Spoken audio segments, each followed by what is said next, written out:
bila na lam ulai getanyo tiga-tiga dibayar. Nyo loan yang punya hak untuk atur. Nyo yang hang kubi ke dia. Pujuk keji bacut, ketijih bacut.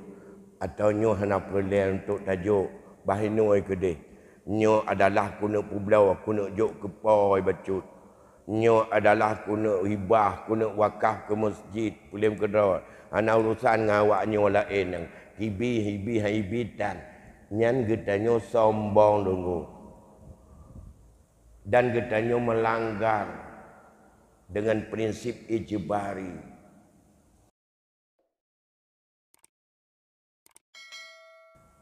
Ilmu waris atau ilmu faraid yang diridai oleh Allah dalam ketentuan syariat Islam, ia mengandung 5 prinsip dasar.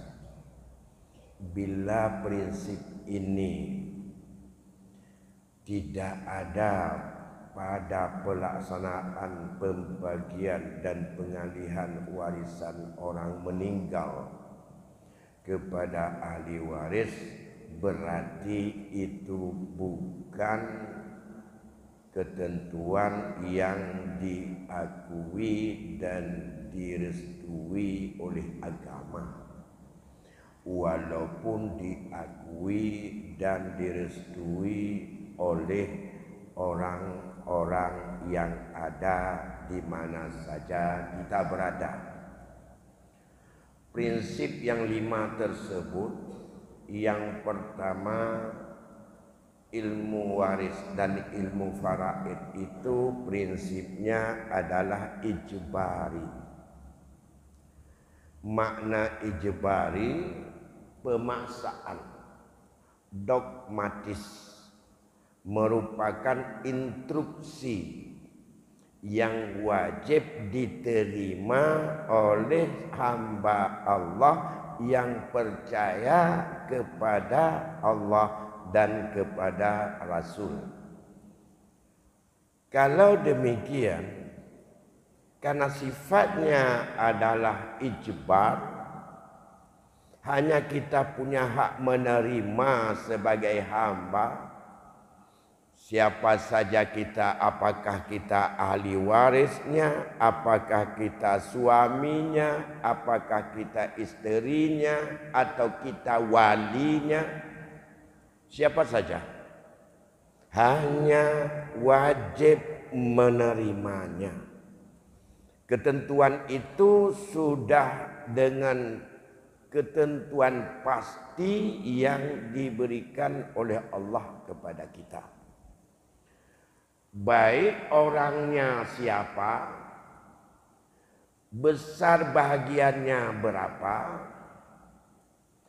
dan penerimaannya itu adalah bila kita ingin lebih dari itu, tidak ada kewenangan siapapun untuk secara paksaan mengatur untuk ada kurang atau lebih daripada ketetapan Allah. Ini makna ijbari. Terutama orang-orang yang punya hak. Siapa yang menentukan orang punya hak? Allah. Yang menentukan punya hak dari Allah dibagi dalam 12 kelompok ahli waris, ketetapan semua dari Allah dengan bagian-bagiannya. Yang pertama, anak perempuan dengan syarat-syaratnya. Cucu perempuan dari anak laki-laki dengan segala ketentuan dan syarat-syaratnya. Ibu si mayit, nenek si mayit pihak ibu, nenek si mayit pihak bapak dengan ketentuan-ketentuannya. Saudari kandung, saudari sebapak, saudari seibu, saudara seibu, isteri mu'tiqah, Itulah perempuan. Jumlahnya 9 kelompok. Tambah ayah dan kakek. Bila ia dalam keadaan si mayat punya anak. Tambah saudara kandung. Tambah suami. Jumlahnya 12 orang. Ini terdapat dalam ayat semuanya. Yang kalau ada waktu lain nanti kita coba satu persatu kita lihat dengan rinciannya. Maka berapa mereka masing-masing? Allah tebarkan untuk mereka dalam 6 bagian. Ada yang mendapat 1/2, 2/3, 1/3, 1/4, 1/6 dan 1/8. Kepada mereka yang 12 tadi.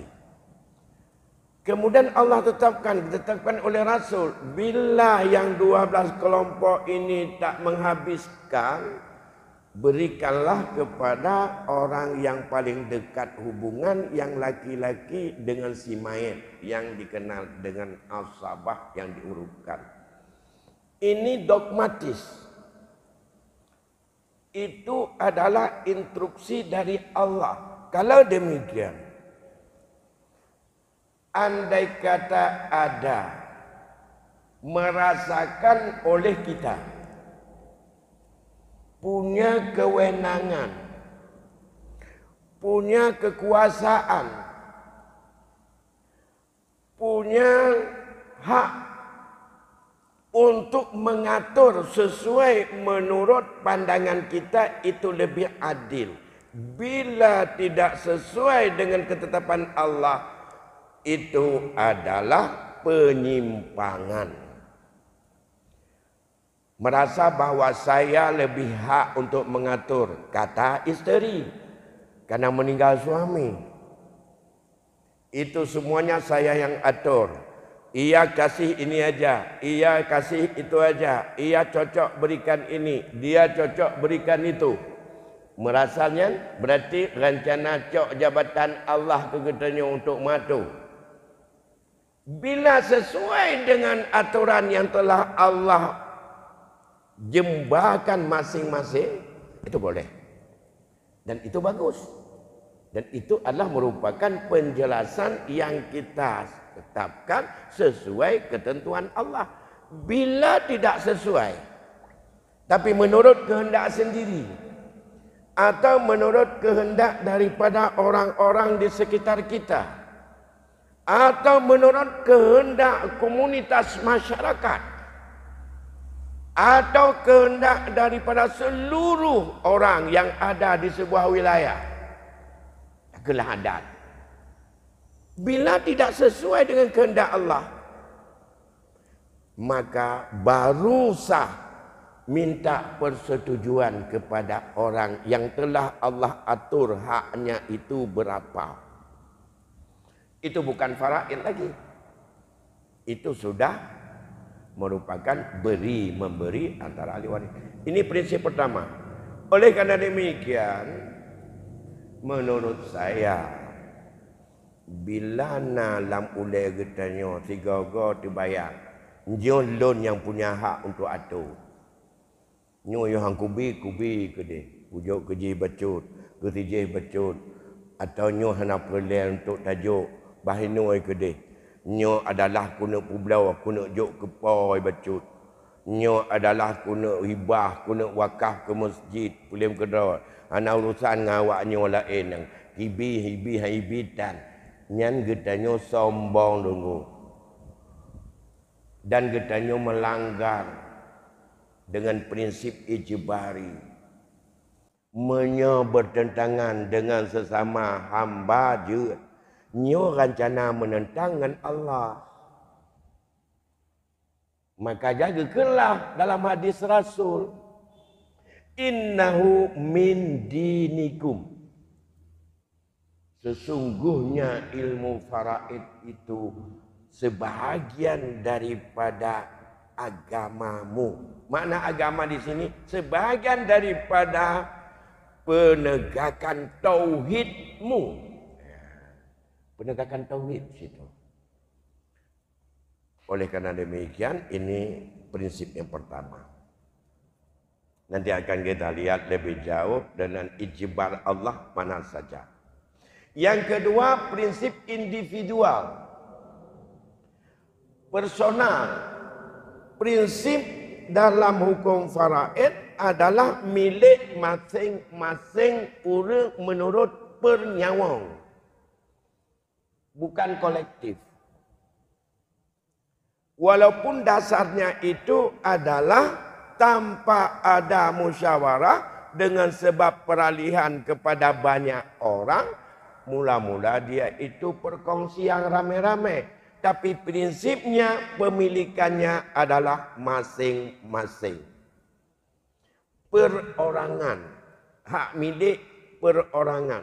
Hak milik perorangan hanya mengenal hinan yang pertama. Sawa yang tegar, sawa yang lemah, sawa yang carang, sawa yang bangai. Tidak menganut prinsip itu. Tapi prinsipnya dia punya hak untuk mendapatkan lagi Allah peduk demi untuk kepentingan hidupnya. Karena ganyan mentang nyawa mutapak dengan tubuh, mentang butuh kepada material. Kalau demikian, andai kata ada di dalam kenyataan bahawa peninggalan orang mati itu dikelola bersama, nyankan hukum dasar, maka harusnya musyawarah untuk menyepakati dengan orang-orang mutlak tasarruf untuk tidak bagi kita kelola bersama. Karena prinsipnya adalah berpindah secara masing-masing orang. Hak anak, hak cucu, hak emak, hak ayah, hak perumah atau lakau, hak siapa saja. Itu berpindah porsi masing-masing kadar milik mereka. Yang dipindah di Allah kepada mereka. Karena berpindahnya secara individual, makanya hukum pengelolaan secara kolektif, secara bersama-sama, hana tak bagi-bagi, kelola bersama, itu adalah bukan hukum asal. Tapi hukum antara ahli waris dengan ahli waris yang perlu ada kesepakatan. Menolong pegang. Sidra orang meninggal. Gekebah anak gelai, gekebah perumah gesabah, gekebah ayah, gekebah mak.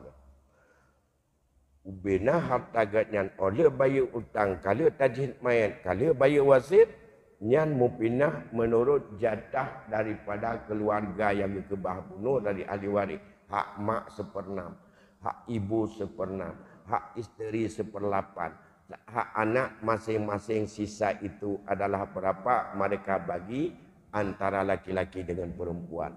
Itu sudah terbagi dalam hukum. Dibagi, tidak dibagi, itu sudah dalam kekuasaan pemilikan mereka. Sekarang kita ingin kecil kali tok tanah itu si amah. Bopor teman tahu rumah sabah.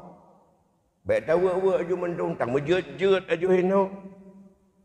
Apakah itu hukum asal? Bukan. Hukum asal milik masing-masing.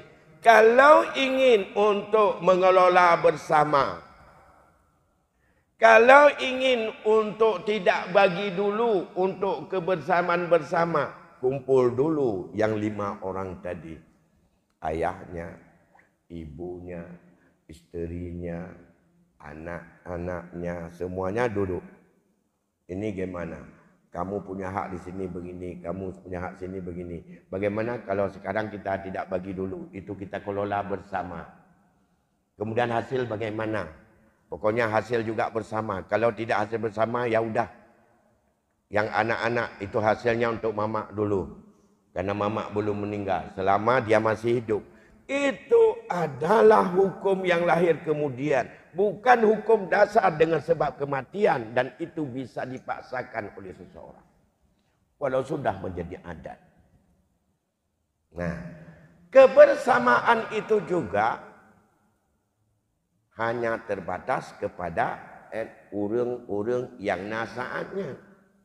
Yang kedua, orang-orang yang punya milik yang Allah tetapkan saat itu, mereka mutlak tasarruf. Masih sehat, dia semuanya sudah dewasa, mereka semuanya adalah tidak ada cacat fisik, cacat mental, tapi masih bisa sebagai orang yang mutlak tasarruf. Ini prinsip kedua.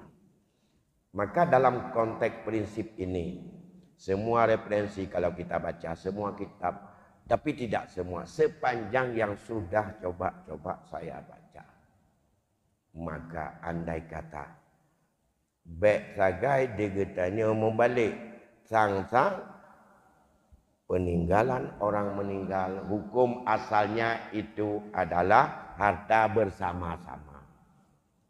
Itu konsensus setelah meninggal. Karena sifatnya milik masing-masing yang Allah berikan secara ijbari. Masing-masing. Dalam sebuah kelompok, isteri 4 orang, 1/8 itu bukan untuk bisa sama-sama mereka ambil. Harus jelas 1/8 itu berapa masing-masing isteri dari 1/8 tersebut. Harus jelas. Ya. Setelah tahu miliknya, dia punya kekuasaan pada miliknya. Apakah dia mau hibah? Apakah dia mau pakai? Apakah dia mau untuk menyerahkan orang lain penggunaan manfaatnya untuk dia? Terserah dia. Di sini hak kemerdekaan pemilikan dalam Islam yang sangat besar. 2. Prinsip yang ketiga adalah bilateral. Dalam Islam, prinsip dikandung laki-laki, perempuan dua-dua punya hak. Ya, lirrijali nasibum mimma tarakal walidan. Walin nisa'i nasibum mimma tarakal walidani wal aqrabun mimma qalla minhu aw katsura nasiban mafruḍa. Laki-laki punya hak peninggalan ayah dan ibu. Dan juga daripada peninggalan orang-orang yang kaum kerabat dekatnya yang meninggal. Perempuan juga punya hak peninggalan dari ayah dan ibu. Dan juga dari peninggalan kaum kerabat dekatnya yang telah Allah tetapkan. Tidak laki-laki saja, tidak perempuan saja. Walaupun Allah ingatkan, ada yang banyak, ada yang sedikit. Mimma qalla minhu aw kasura. Na yang raya, na yang ubud, mentemeng. Kan wa sama rata. Wa sama rata itu bukan dalam hukum faraid. Itu wa sama rata juga akad lanjutan di luar hukum faraid. Nah, kalau ini prinsip individual, kedua adalah prinsipnya bilateral, laki dan perempuan, tidak hanya laki saja, bukan perempuan saja. Maka dalam ahli waris untuk yang mendapatkan yang Allah tetapkan, yang bukan jalur kerabat dekat yang laki-laki atau disebut asabah, hanya perempuan 10 orang saja. Lebih dari itu tidak punya hak kecuali pada posisi urutan menjadi zawil arham. Yang menjadi zawil furud hanya 10 orang dari perempuan. Nyunteningan. Di bawahnya jangan. Luar itu tidak. Mereka zawil arham. Siapa 10 orang? Itulah yang kita sebut tadi. Anak inang, cucu inang, mbak anak agam. Anak inang adalah nasab daripada si mayit. Maka dia itu ahli waris. Allah tetapkan dalam Al-Quran. Cucu inang, mbak anak agam, nasab daripada si mayit. Karena nasab si mayat jitren kepada anak agam. Anak agam na agam na inong. Yang inong anak agam. Yang inong dari anak agam, cucu inong ba anak agam, dia masih nasab daripada si mayat. Sedangkan anak daripada anak perempuan, anak dari anak perempuan itu nasabnya bukan daripada si mayat. Bukan daripada ayah atau mamaknya si perempuan tadi. Dari anak perempuan. Tapi juga nasabnya adalah dari suaminya yang lain. Ini menol. Danyo nane inang agam. Anak inangnya nyo nasab daripada si A. Anak agamnya nasab si A cik. Anak agamnya nyo jitron nasab bak tubuh ji ke anak-anak ji. Inang atau agam. Anak inangnya ijih naitran le nasab bak ji. Ji sagai. Yang merupakan keturunan daripada si A ini. Sedangkan anak dia itu bukan nasab si A. Tapi itu nasab dari suaminya kalau dia kahwin. Ngantoi mau kahwin. Yang nasab dari itu. Maka disebutlah. Cucu dari anak perempuan itu adalah zawil alham. Bukan zawil furud. Bukan pada lepas pertama. Dia pada lepas perempuan. Menancit cucu inang ba anu agam. Itu masih keturunan daripada anak agam pun. Sedangkan anak daripada cucu inang ba anu agam itu nasab dari suaminya yang lain. Dia sebagai ibunya saja. Maka itu tidak disebut lagi sebagai zawil furud. Dah dua. Yang ketiga, yang perempuan. Kalau yang laki-laki itu menurut urutan asabah. Nanti kita lihat. Nabi habis. Yang perempuan yang tiplo akan ingat. 8 dari kaum kerabat dan nasab. Lain hana. Dengan syarat masing-masing. Yang pertama, anak inang tanpa dihalang oleh siapapun.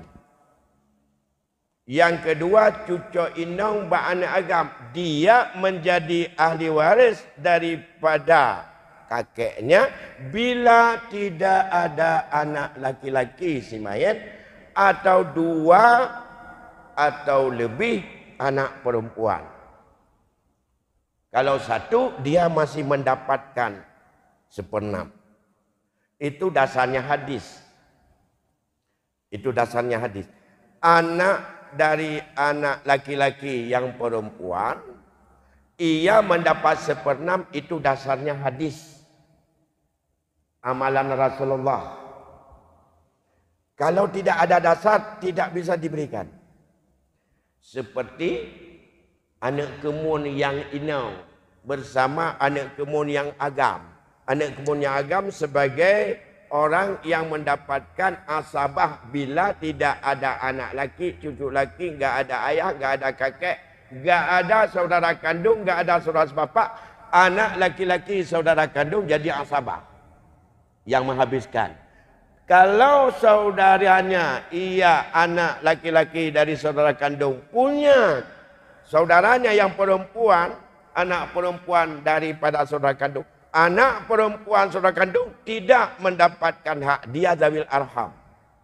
Karena enggak ada dalam nas.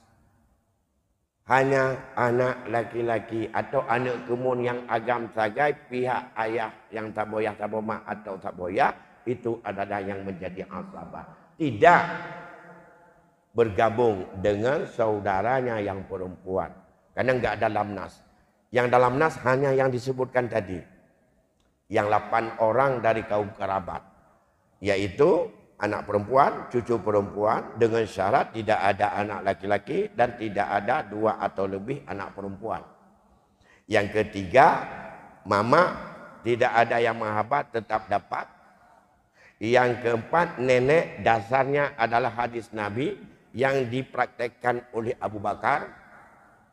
Yang selanjutnya, yang kelima adalah nenek pihak ayah, mak daripada ayah. Dan juga itu amalan yang dipraktekkan oleh Umar mengikut daripada apa yang dipraktekkan oleh Abu Bakar. berdasarkan informasi dari sahabat, begitu dilakukan oleh Rasulullah. Namun dua nenek seperenam bagi dua mereka. Sama dengan isteri. Dua orang isteri seperdelapan bagi dua dia. Nah, itu sudah 4. Yang inong, yang kaum kerabat, saudari kandung, hanya dia terbatas. Bila tidak ada anak, cucu, tidak ada ayah atau kakek. Atau ada anak perempuan atau cucu perempuan, tidak ada ayah dan tidak ada kakek. Atau tidak ada ayah, tidak ada anak, tidak ada kakek, tidak ada cucu, tapi ada kakek. Itu dalam khilaf. Artinya dalam perbedaan pendapat sahabat. Apakah saudari kandung dapat bersama dengan kakek? Atau kakek bisa menghalangi terhadap saudari kandung? Ini adalah dua pendapat. Tapi lebar mazhab dan masyhur di kalangan para sahabat juga, itu tetap dapat. Kakek tidak menghalang terhadap saudari kandung. Nah, itu sudah 6. Yang ke-7, saudari sebapa. Yang ke-8, saudari seibu. Itu saudari seibu dalam ayat 12. Ya, dalam ayat 12. In kana ikhwatun, ya, rijalan wa nisaan, walikulli minhuma sudusu. In kanu aksara min zalika fahum syuraka fis sulus. Itu saudari seibu. Agam atau inam. Ketetapan dari Allah semuanya. Maka sifatnya adalah mereka individual dan mereka itu adalah haknya masing-masing. Yang perempuan lagi ketetapan Allah. Hanjit tatamah dikatanya. Itu prinsip yang ketiga, Pak. Kalau yang laki-laki yang tidak disebutkan bagiannya, yang 8 orang tadi perempuan, tambah laki-laki berapa orang termasuk suami, yang perempuan 1 lagi itu isteri, yang perempuan 1 lagi mu'tikah atau tuan yang terakhir, andai kata dia dari budak dimerdekakan. Itulah 10 orang perempuan. Yang dalam kitab-kitab fikih cabai-cabai gepegat ahli waris urinong 10. Nyo kepat. Ahli waris uragam 15, jumlah 25. Yang dalam itamang dawil arham. Ya. Yang keempat, itu prinsip yang ketiga. Prinsip pertama ijibari, pemaksaan, wajib terima, harus rida dari hukum Allah dan itu qada Allah kepada kita. Yang kedua, individual, pemilikan berpindah masing-masing orang, tidak kolektif, tidak bersama-sama, tidak kelola secara bersama-sama. Kalau ingin bersama-sama, dibenarkan atas kesepakatan ahli waris, seluruhnya harus terlibat, tidak boleh ada yang ditinggalkan. Baru kita tahu terlibat semuanya. Kita harus tahu dulu ahli waris. Siapa ahli waris? Tidak yang terhijab, itu yang tahu hanya dengan ilmu faraid ini. Karena ahli waris kan menurut kegetanya, menurut ilmu faraid yang Allah tetapkan. Maka urung-urung yang Allah tetapkan yang harus amai mendum. Tidak boleh ada paksaan. Prinsip yang ketiga adalah bilateral, laki dan perempuan. Itu berlaku dua-dua. Kemudian, prinsip yang keempat adalah keadilan sesuai dengan kebutuhan. Prinsip keadilan. Prinsip keadilan dilihat kepada fungsi harta kepada ahli waris yang membutuhkan, bukan dilihat kepada saat kebutuhan harta, saat meninggalnya pewaris. Laki-laki lebih besar kebutuhan. Keadilan juga dilihat antara hak dan kewajiban. Saat seorang meninggal dunia, ayahnya meninggal, Maka kalau ayah sudah meninggal, anak itu adalah yang akan menjadi tanggungjawab kakeknya. Maka kakek tidak boleh terhalang, harus ada mendapatkan hak. Bila anaknya nanti satu saat dengan harta yang didapatkan lebih utama daripada si pewaris tadi, yaitu anak laki dan anak perempuan, sebesar apapun itu tak permanen. Dia meninggal getanya nanti permanen. Tinggal dia kata bisa sakit, tidak sihat selalu. Belum tentu 1 minggu lagi dia meninggal. Bisa saja dia besok juga meninggal. Bisa saja sakit 2 tahun belum meninggal. Saat demikian, siapa yang bertanggung jawab terhadap dia lapar, terhadap dia sakit, hartanya tidak ada, dia bangkrut, mungkin musibah, macam-macam. Kakeknya. Makanya hak anak dapat untuk menunjang hidup, baik saat itu maupun masa yang akan datang. Hak kakek juga dapat sebagai penanggung jawab andai kata dia enggak cukup. Kalau tidak anak laki-laki, anak perempuan yang ditinggalkan satu, ini yang bermasalah selalu. Kita kadang-kadang cari akal-akalan ini menyangkut dengan hanya ahli waris, ini yang tagai, maka tetap icok diwali. Ini yang biasanya yang cara habis apa lagi. Ingat, anak perempuan yang kita tinggalkan itu, kita tinggalkan triliun ada. Jaminan enggak anak itu dia akan bisa hidup dengan uang itu? Han gadoh adanya. Han lenyap singa, dia mati katanya. Tekedi ijih gasin. Sakit, stroke dihinan, ima kawin, ditaluk di lekau, ipuau, hai ipuau. Sama ayah. Ayah tidak ada. Kakek tidak ada. Siapa yang harus terima dia? Siapa yang harus menghormati dia? Siapa yang harus memberi makan dia? Siapa yang harus bertanggung jawab keselamatan nyawa dia? Abangnya yang seibu sebapak dulu. Apa kan kita yang dosa tak kecok diwali abang kandung? Karena ni nang bunuh. Maka dilihat Islam melihat keadilan yang seimbang antara kewajiban. Allah bebankan kewajiban kepada urutan laki-laki yang menjadi asabah itu adalah sebagai orang yang bertanggung jawab. Andai kata salah satu di antara mereka dalam kehidupan ini tidak mencukupi kebutuhan hidupnya, apakah miskin, apakah dia sakit yang berkepanjangan, gak ada biaya mengobati, apakah dia tidak punya makanan, tidak punya rumah, tidak punya pakaian, semua itu ada sangkut paut tanggung jawab. Bukan hanya dilihat dengan beralihnya spot yang Allah berikan sedikit kalau dia meninggal. Karena itulah orang yang berpindah tanggung jawab. Makanya itu nasab merupakan orang yang berurut-urut sebagai tanggung jawab. Karena dunia ini tak abadi. Yang tajuknya hanya menjamin bahwa dia itu akan bisa bertahan sampai dengan kapanpun. Kemudian ini yang keempat.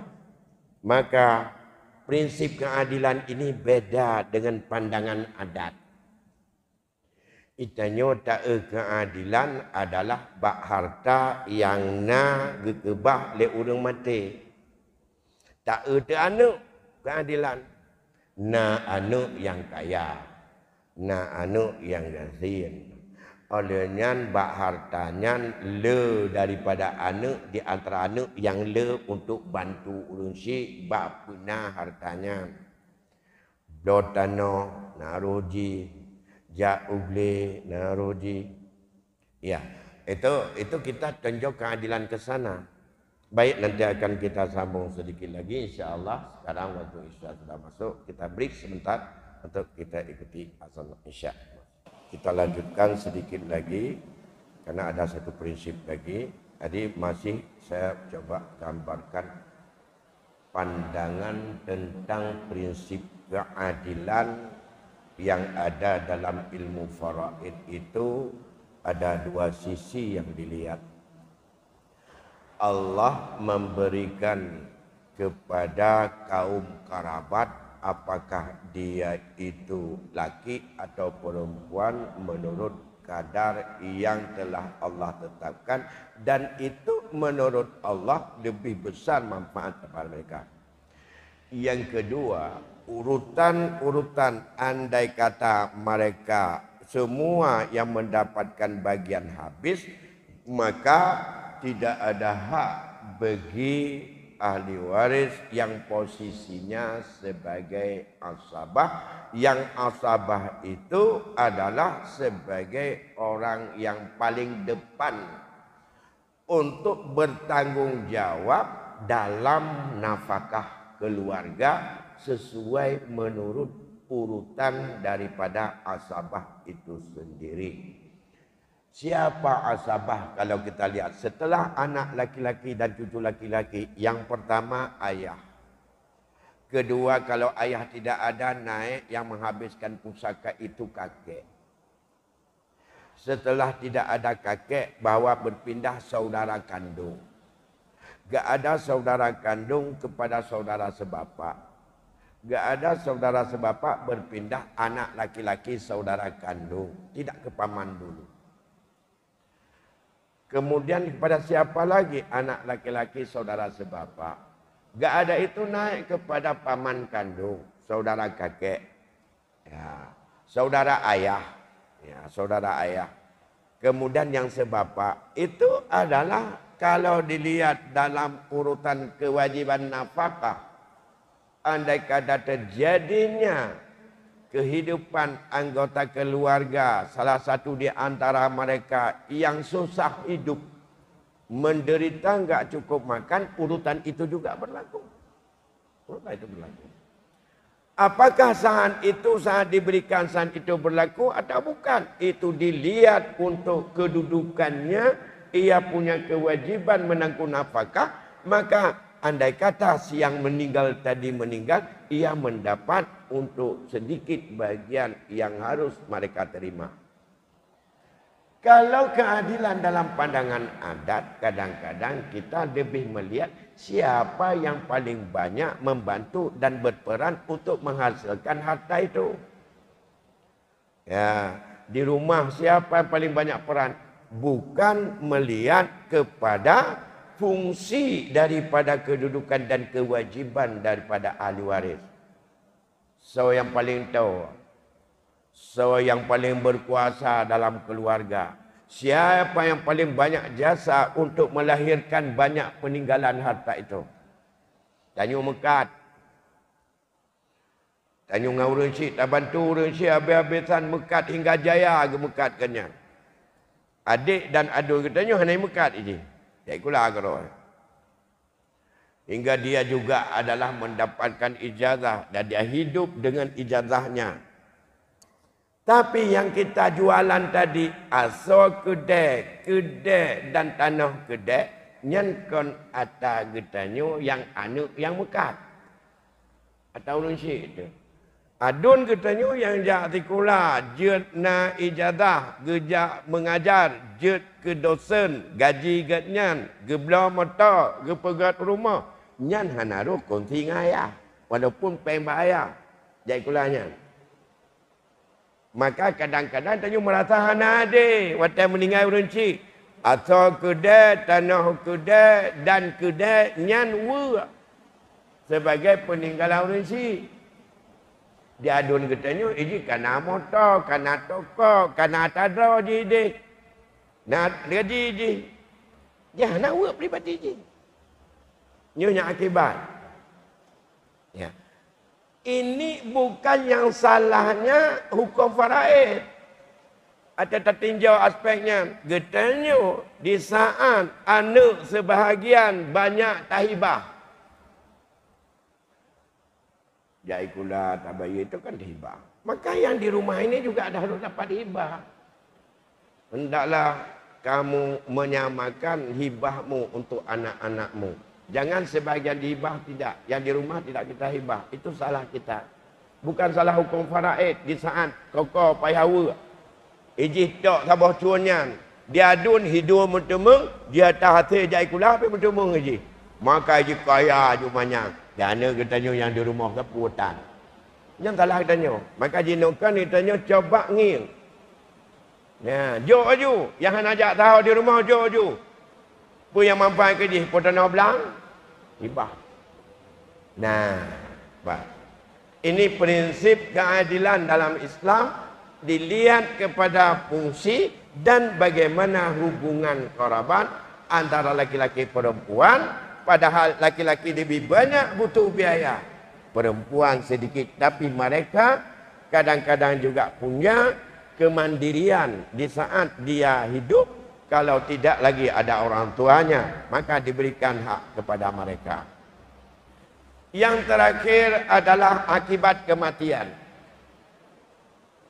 Dalam ilmu faraid Islam tidak bicarakan pengalihan milik, perpindahan milik kalau belum meninggal orang yang pemilik harta itu.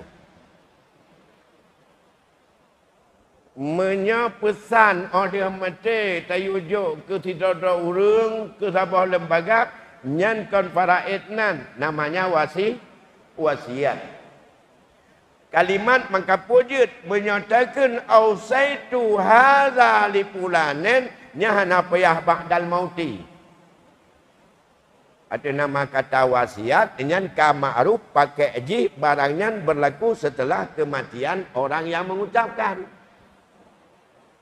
Tapi menyatakan nyolon hibah ke kata hai anak lon rumahnya ku hibah ke kata tapi kacau dia mati lon nan hibah kacau dia mati lon nyan pun nan je kon hibah lo wasiat nan karena tak pelaku dia katanya teman pada jangan doa apa bahkan karena faraid itu prinsip adalah akibat kematian. Belum ada kematian, belum berpindah milik. Atas dasar inilah urus Syekh Tuan Bandung, Umi Mendung. Bahkan kejut menyawasiat kepada ahli waris yang getam di Rasulullah hana gepu batu tapi hukum di makruh. Wasiat kepada ahli waris getam di Rasulullah. Innallaha qad a'ta zi haqqin haqqah fala wasiyata liwarisin. Allah telah memberikan hak orang yang punya hak akan haknya. Allah qad a'ta telah memberikan orang yang punya hak dari ahli waris akan haknya. Fala wasiat ahli warisin. Kalau demikian bagi ahli waris tidak ada wasiat lagi. Menyamanan hanjut tengku wasiat ke ahli waris dalam hukum fikih jut hukum di makruh. Mengapa? Mengapa boleh? Apakah sah? Apakah sah atau tidak wasiat kepada ahli waris ditentukan setelah meninggal si pewaris. Ya. Makanya hukum tidak dibatalkan. Hana gekun menyawasik ahli waris batu hana, tapi hukum wasit kepada ahli waris adalah makruh. Karena belum pasti warisan itu, wasiat itu bisa berlaku. Karena mengapa? Saat diwasiatkan kepada ahli waris, saat itu tidak berlaku wasiat itu. Karena larangan Rasulullah. Karena ahli waris sudah ada ketetapan yang telah Allah berikan kadar dia berapa. Kalau demikian, namun andai kata pemilik hak masing-masing yang telah Allah tetapkan setelah ada hak pada dirinya menyetujui sah wasiat itu. Betul benar. Tidak orang ayah ke petapan anak ke mandung. Namun puat je.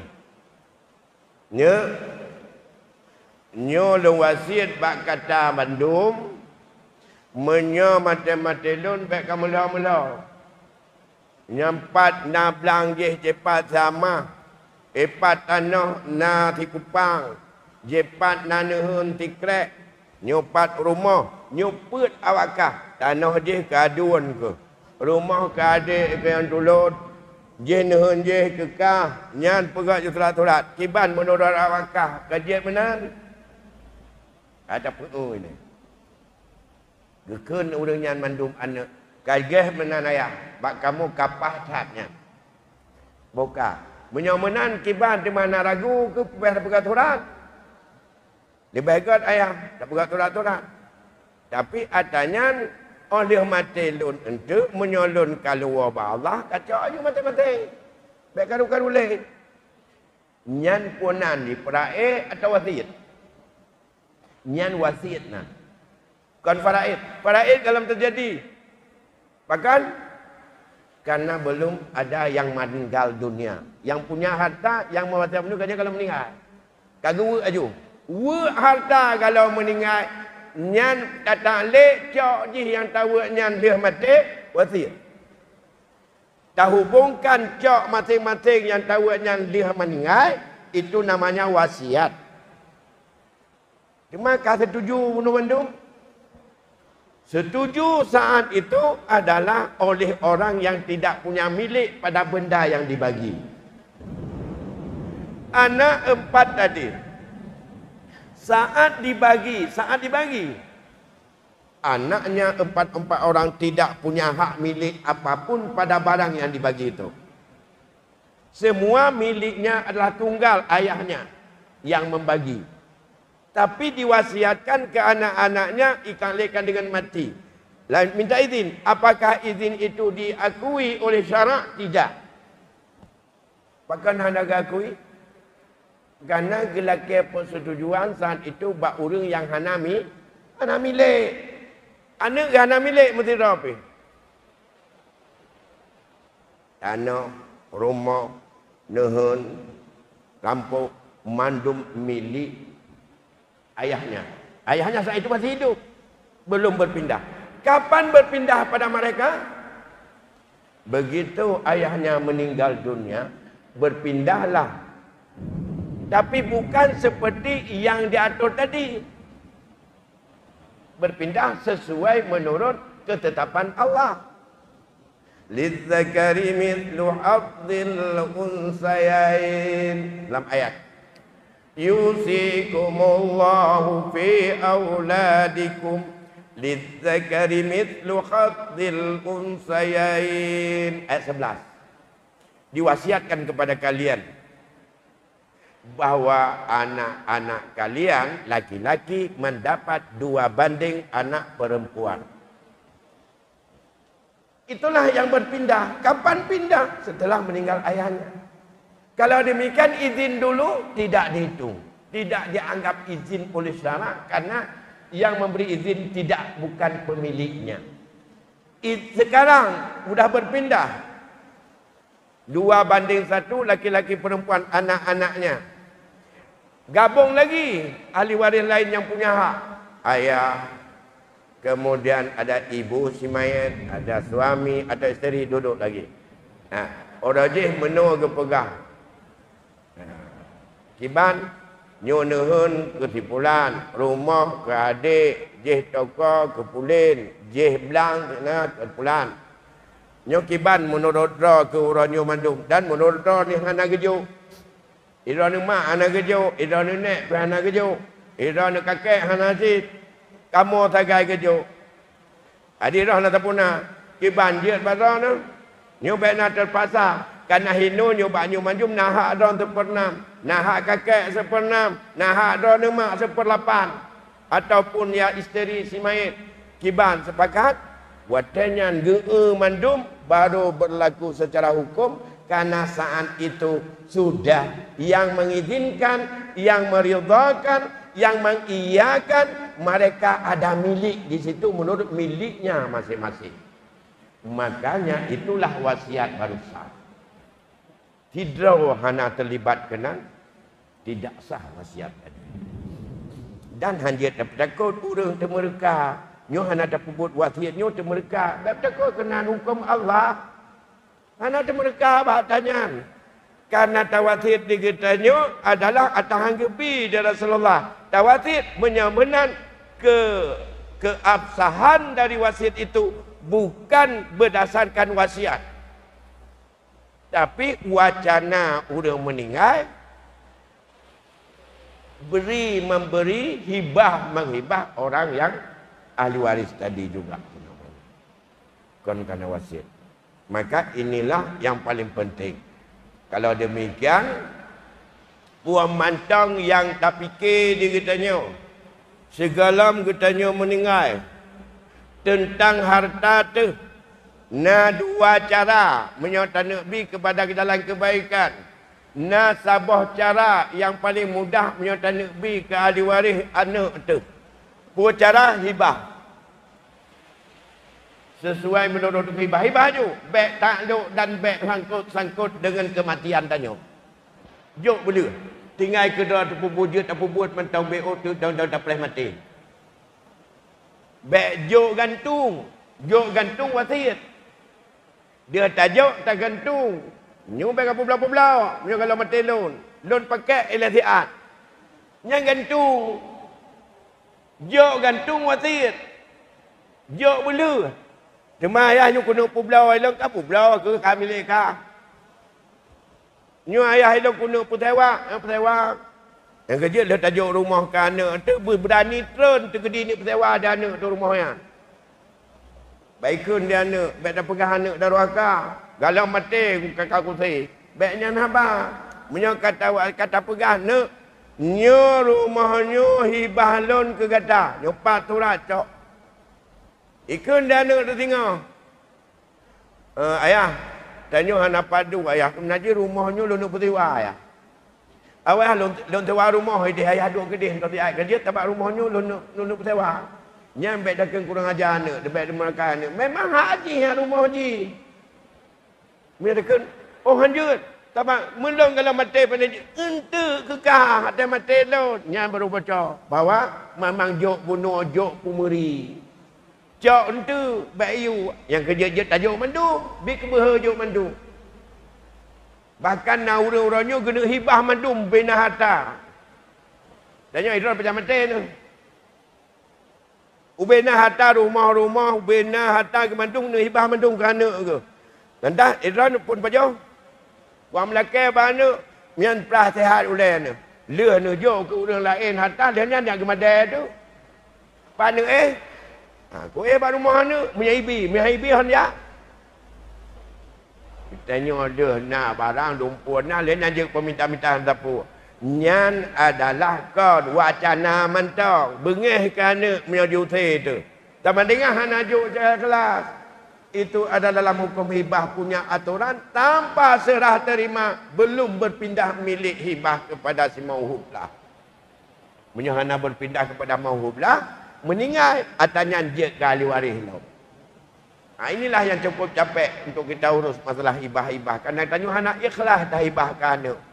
Sabah titi pendai tahibah laju ngabai cok di wali. Titi lain atanya bayu bunyi dah pakai kedai dah mati dengan tujuan mati. Nyo kinu duanya tapi muplang daulai tu. Jadi tidak bisa kita menjalani hibah sesungguhnya. Bapak Ibu sidang jamaah yang dimuliakan Allah. Itulah 5 prinsip saya simpulkan kembali. Di luar prinsip itu bukan ketentuan hukum waris Islam. Yang pertama adalah prinsipnya ijbari, itu tauqifi dari Allah. Ya. Yang kedua individual, miliknya berpindah masing-masing. Yang ketiga bilateral, ada hak laki, ada hak perempuan sesuai menurut kadar dan besar kecilnya kadar Allah. Yang keempat ada prinsip keadilan sesuai dengan hak dan tanggungjawab.